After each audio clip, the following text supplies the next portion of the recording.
Most people can't concentrate today for two reasons. One is we're never taught how to concentrate, and second is we don't practice concentration. Right? So how can you do something if you're never taught how to do it? And how can you be good at something if you don't practice it?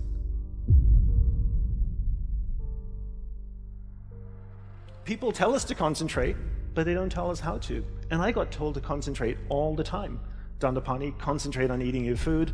Dandapani, concentrate on doing your homework. Anybody want to show me how to do it? You can't expect somebody to do something if you don't teach them how to do it. And then if they want to be good at it, they have to practice it, right? So imagine if you practice distraction 8 hours a day, 6 days a week. What would you be good at after 6 months? Distraction. After a year, you'd be really good at distraction. After a year and a half, you'd be an expert at distraction.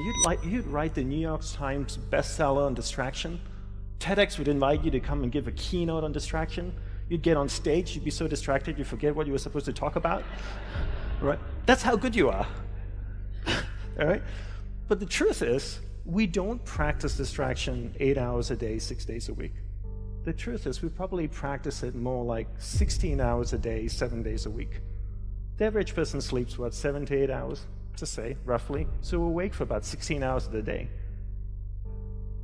That's the law of practice. The law of practice is that we become good at whatever it is we practice. Whether it's positive or negative, it doesn't matter. If you practice something over and over and over again, you become really good at it. And that's why people are so good at distraction, because it's what they practice. Why aren't people good at concentration?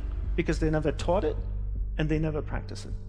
Just like anything else, to become a good tennis player, to become a good dancer, to performer, anything, practice, practice, practice.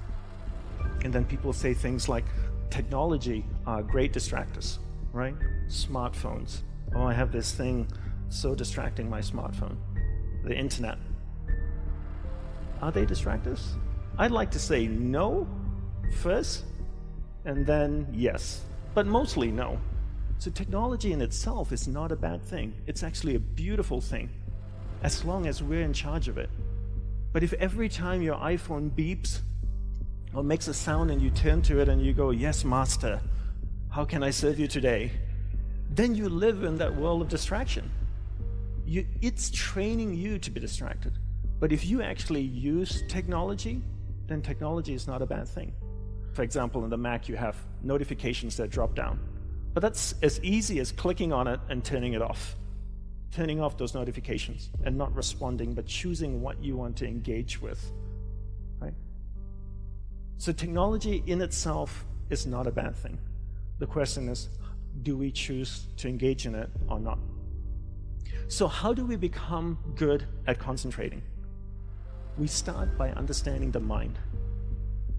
Right? All of us have a mind.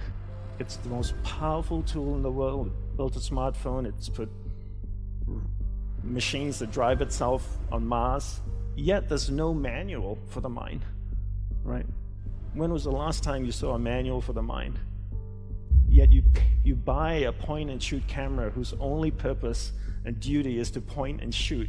It comes with a 100-page manual, right? Yet we have the most complex tool in the world, our mind, and there's no manual. So the first thing I learned when I went to the monastery was to learn how the mind works. Because once you know how the mind works, you can control it. And once you can control it, you can focus it. You can't focus or concentrate something you don't understand. So how does the mind work?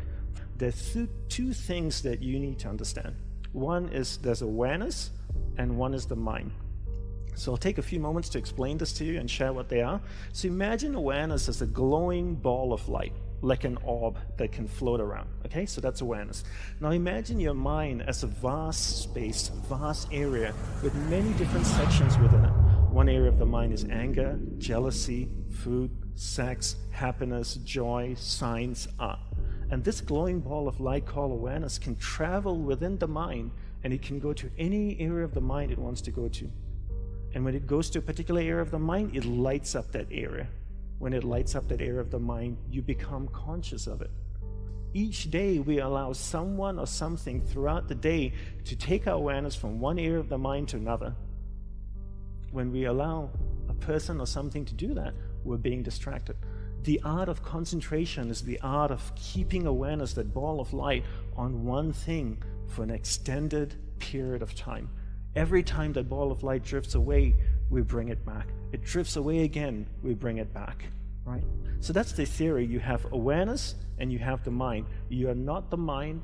When people say my mind wanders all the time, technically that's a false statement. What wanders is your awareness. Your awareness is moving within your mind. So that's the theory of it. So let's sit up straight in your chair with your spine straight. If you're leaning back, just sit forward a little bit. I want you to close your eyes. Take a slow, deep breath in.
And I want you to become aware of the room. Become aware of the chair that you're sitting on.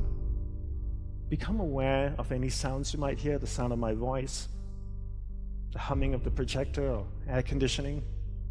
That was a very simple exercise to prove two things to you. One is there's a clear separation between awareness and the mind.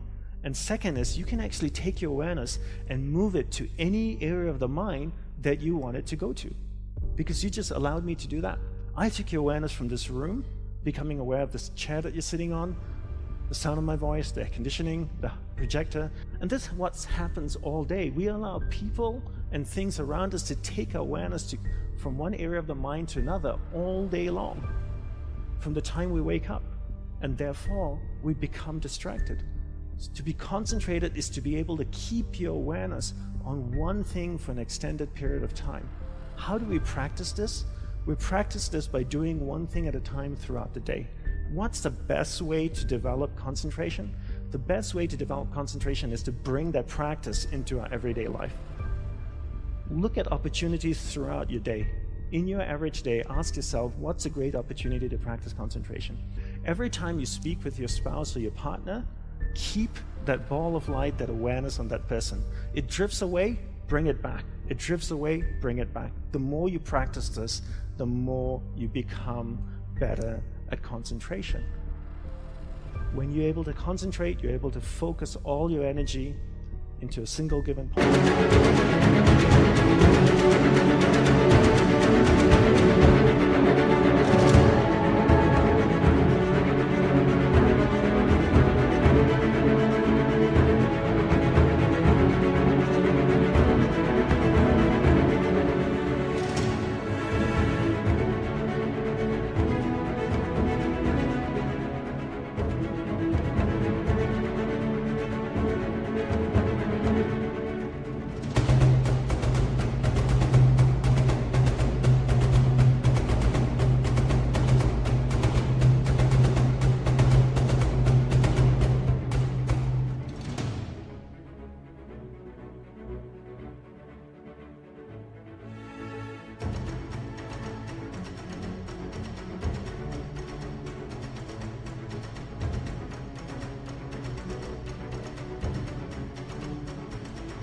Life is a manifestation of where your energy is flowing. And if you can't concentrate your energy, the things that you want to manifest in your life becomes very, very challenging. So learn to concentrate by doing one thing at a time. Bring this practice into everything that you do throughout the day. Make it a part of your life. Practice, practice, practice. Keep bringing awareness back and keep it focused on one thing at a time. Be unwavering in your focus. Proceed with confidence, because life is meant to be lived joyously. And it all begins by learning how to concentrate and staying focused.